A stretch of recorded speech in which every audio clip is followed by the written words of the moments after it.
Hello, how's everyone going? Hello, E Urban. You're the first one here, aside from me. So, yeah, anyway,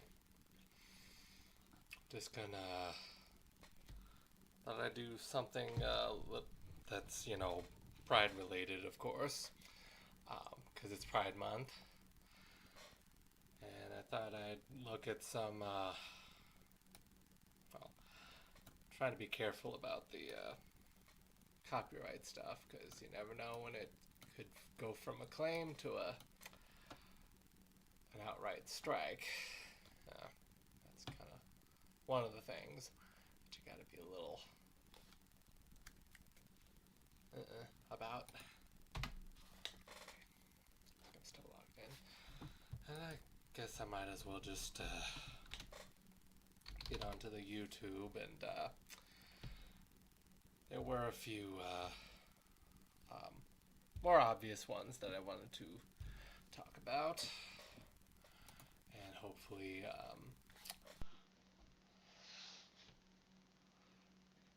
all that.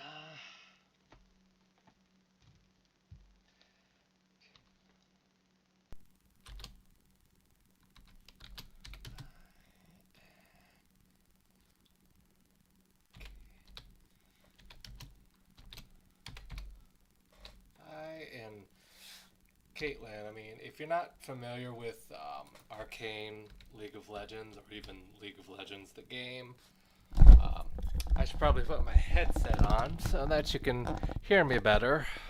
Sorry. Sometimes I forget that. Anyway. And of course, again, let me know if the sound is okay.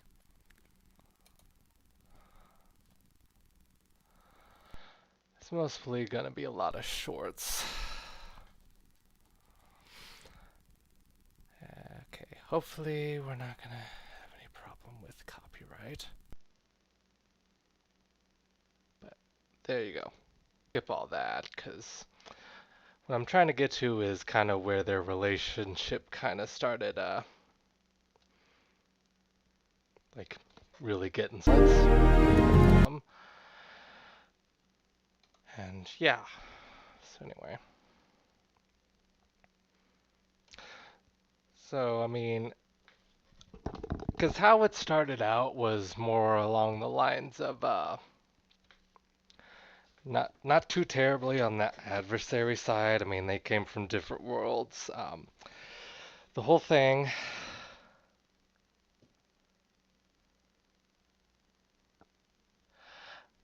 Oh yeah, dropping your gauntlet.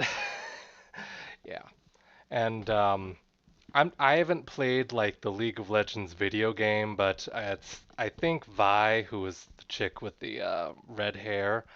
Yeah, she was like always like some, yeah. There's gonna be plenty of coming for that later. But anyway, so I bet anyone who watched this when it first came out, because it was a whole trilogy. This would be from Fear Street, Part 1, 1994, and the next would be 1978, and then 1666, or 1666, if you call it that. Oh, it says it's supposed to say Sunnyville, because like that's the town over from Shadyside, which is where Dina's from. Dina's the dark-haired girl there from band. She obviously has that uniform. Um, but when this came out, I bet folks were thinking, is Sam the dude that was grabbing the cheerleader's, butt and kind of making out with her and stuff? Like, no, Sam was the cheerleader. And I mean, for some reason, my queerdar was like saying, no, it's the cheerleader. It's obviously the cheerleader. This is an LGBT. They're lesbians, and what makes their dynamic so uh, you know, convincing, yeah, is that, this is, in the 90s where it's like, okay, people kind of knew that gay people existed, that it was kind of a thing, but it was still not quite acceptable by general society.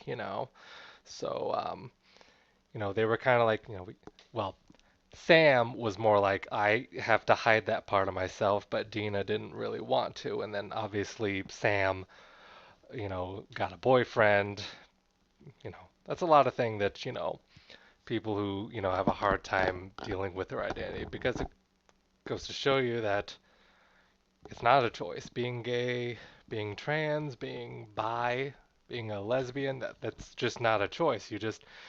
If you're attracted to the same sex or same gender, then that's it. Nothing wrong with that. If you're attracted to the opposite gender, then that's fine. Okay, that's just how you were born. And but yeah, and then eventually Sam does, Samantha does, kind of, after like, if you actually watch the movie, that's basically it's a horror kind of, it's a cross between some supernatural stuff as well as kind of slasher-ish. In fact, the slasher uh, part is like they're like manipulated with some kind of spell from like supposedly a witch, cursed. The shady side, which is the opposite from the Sunnyville, and it's like a whole thing. I recommend checking it out, but they're also pretty good in terms of development of their relationship and romance, because clearly they started out like, okay, we obviously have feelings for each other. You know, but then it's also, again, like I said, not quite acceptable by society, and obviously the parents, Sam's parents particularly, were not very supportive of that. But eventually, Sam does decide to be like, you know what? Um, I'm gay, and that's fine. And I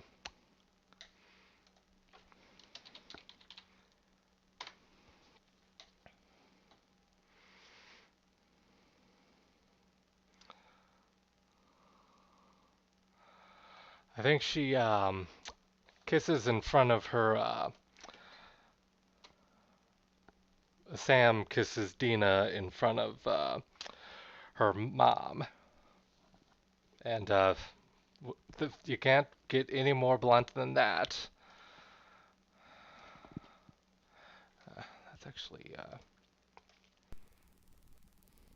because I'm still trying to avoid using like actual clips because I don't want that getting all, and I only had those on for like, you know, 10 seconds at most. So,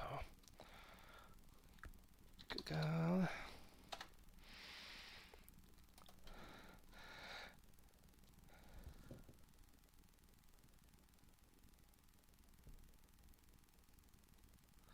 I haven't seen the Conan Gray video for this song.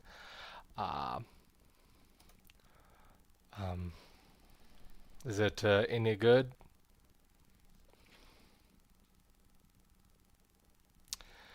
And anyway, so let's just take a look at this screenshot here. So that's oh yeah. Um, so I've played the Last of Us video game, like the original one, and so my knowledge is like very vast on it. Now these two characters are this is Bill, the guy with the longer hair and then beard, and then that's Frank right there, and they're sharing a few strawberries. And this is one of the things that, like, there's a few things I find questionable about the HBO The Last of Us series, but I think they did this romance pretty good, even though in the video game it was like way different. We don't really get to see much of Bill and Frank's relationship. In fact, it kind of things were ended on bad terms, let's say. I'm not exactly sure if I need to um, say that because there's certain things that that YouTube tries to block, particularly when it comes to SH or yeah. I don't. I'm trying not to say the exact word, but yeah. But the HBO series decided to expand on it and deviate so far from the what happened in the original video game that it just became its own little story. Even kind of sort of separate from like the whole series really. I do wish there had been like interactions with Bill and Ellie and Joel, but oh well, guess you know. And so overall thoughts on The Last of Us on HBO, it's like it's okay. It's okay. It's not great. It's just okay. And that's me speaking as a fan of the original video game. And I'm sure there were a lot of other fans that would probably have way harsher reviews of the show. And like, again, I have some bone to pick with, HBO in terms of that.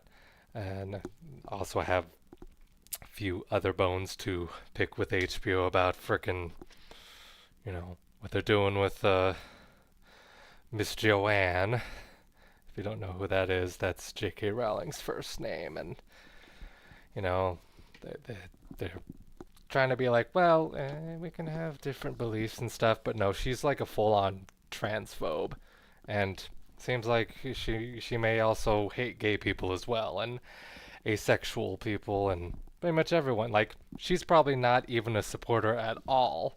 I mean, there's that LGBT alliance that she's like totally for, but their main thing is they're just transphobic. They want trans people to stop existing, um, and that's it. That's it, and that's all. And most of their members are actually not even LGB at all. A lot of them are cis, hetero, of course they're cisgender and not, because again, they wouldn't allow transgender.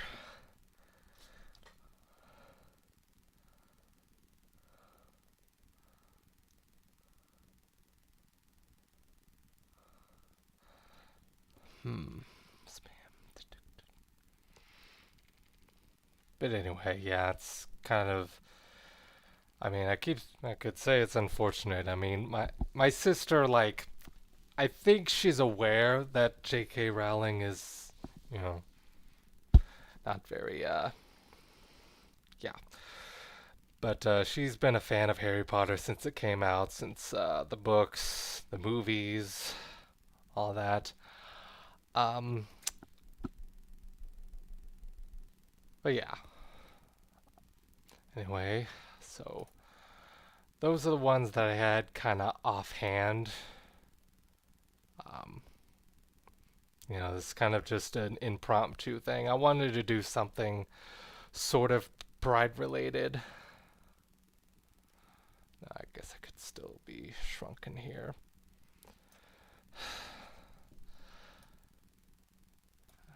It's actually pretty hot where I'm at. Of course, I got this rainbow fan.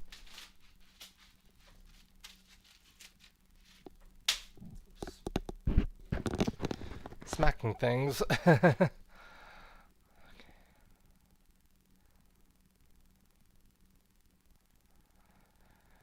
Yeah, I have to say, like I wasn't even that big of a fan of Harry Potter. I mean, I kind of enjoyed the movies just fine, but I definitely prefer the Lord of the Rings. Um, it's just, yeah. Anyway, I don't know whether I should bring this up, but I'm wondering if Chad's like really wrapped up in work, because I know he's still at work right now. So I don't know. He must have a lot of work that he needs to get done. So probably not going to see him until later tonight. Um, the Green Eggs and Ham show. That's the thing about this new camera is you can't really like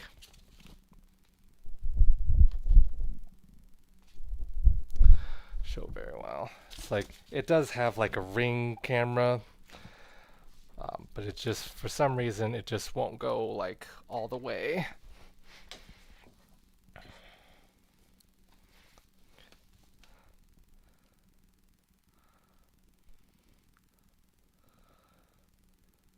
Yeah. Yeah, I mean, at least from where I'm at, it's like 10 o'clock or so is when like the stream usually starts, at least for my time zone. But anyway, I mean, what other? Oops. Oops.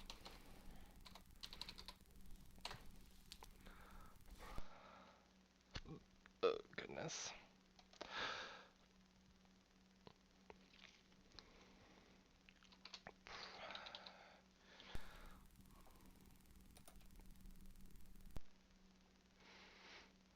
Hmm.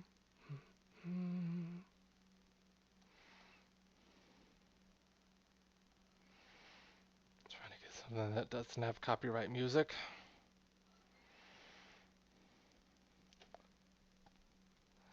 Yeah, I'm Central Time.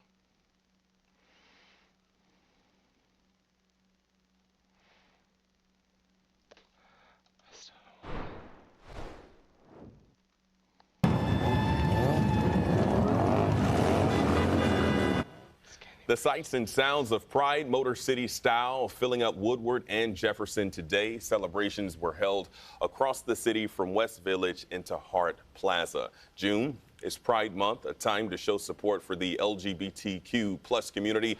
Michigan's largest Pride celebration took over the streets of downtown Detroit this afternoon. Our Veronica Ortega was there and has more. Tens of thousands of people lined up along Griswold Street in downtown Detroit for the kickoff of the Motor City Pride Festival. This is my first one in probably a few years, but I used to come all the time when I was, first coming out and everything. It's way bigger, way more inclusive. It seems like there's a lot more big companies that are, helping and donating and everything, so that's really cool. Dozens of local companies, community organizations, and marching bands made the walk from Campus Martius to Hart Plaza, throwing souvenirs and candy from vibrant, colorful floats. I'm excited that I get to have this opportunity. Seeing the different people and the parade, obviously. Governor Gretchen Whitmer surprised spectators by making a beeline for the crowd. Everybody's so happy. Everybody's all. Governor Gretchen Whitmer. I guess she's the governor of the state. Detroit is about 6 miles north of you. Yeah.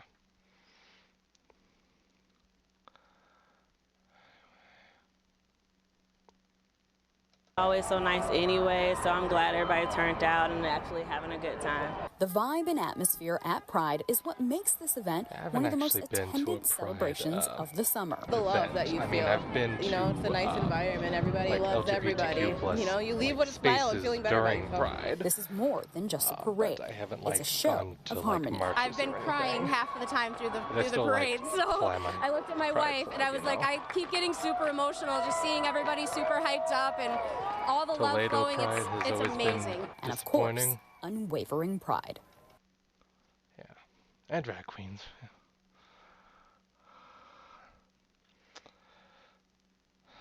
My goodness.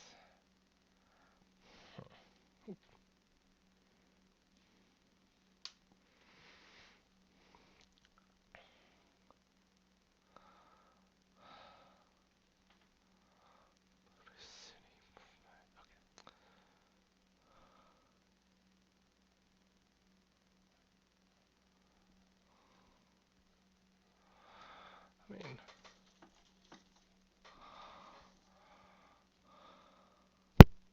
sorry. I believe this is the Progress Pride flag. That's the one that I usually hang out in my yard. I like a bigger one.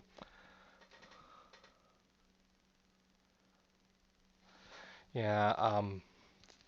So yeah, just a lot of Trump flags. Yeah. I mean, I get a few of those. I see a few of those too in my hometown. It's just we're kind of a mix, but also kind of not.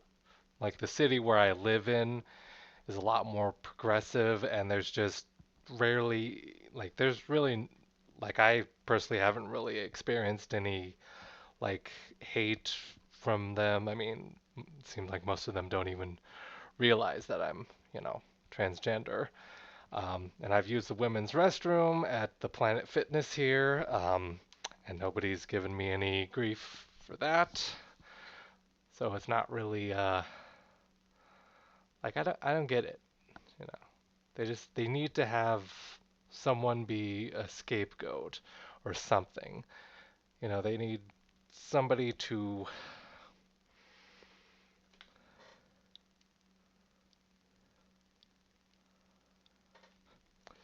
Yeah, I mean, I definitely much rather save someone with the pride flag than the Trump flag from the house fire.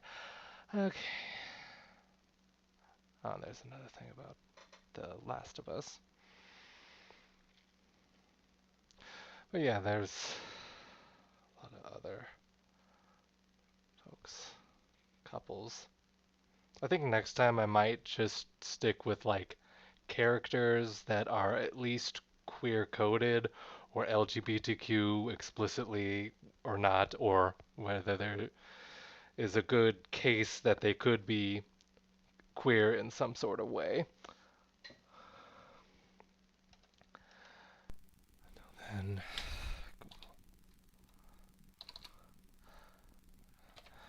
because there's like several different like there's a couple different pride flags. There's obviously um, there's the trans pride flag, which some of the um, like yeah, some of the colors are present in this one. See, like right there, it's the blue, pink, and white.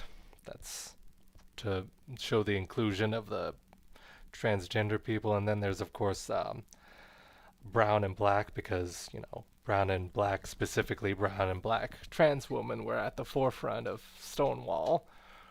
Of course, and the Trump administration is still, they were trying to erase history, erase trans people from history. Just being a dickhole. Oops, I don't know if I should have said that, but yeah. Anyway, all different pride flags.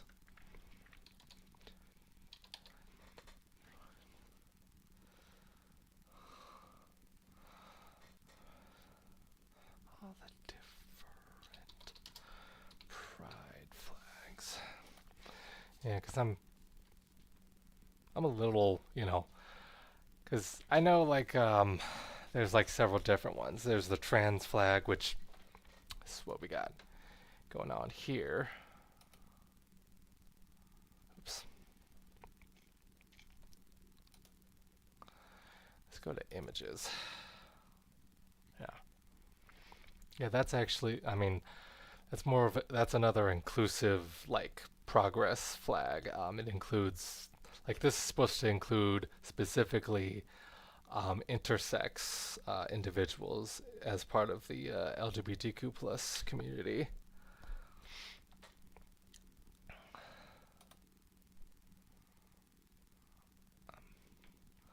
Can we not get a...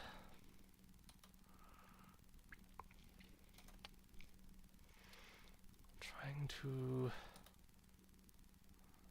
Yeah. There is the... Come on, open up. Yeah, so the transgender flag is the blue, pink, white, then pink, and then blue. It's all that. And then intersex is the yellow with the purple circle, and then there's the asexual flag. And yeah, they're obviously part of of the community because hey, you know, there are also folks that deal with a lot of stigma, and people try to you know, put them down and or try to act like again, just like we're less than human. And anyway, that's pretty much it. It's not even been like an hour yet, but thanks, E, for hanging out. I should probably see you later, right? Co-hosting the Green Eggs and Ham show, right? Anyway, bye.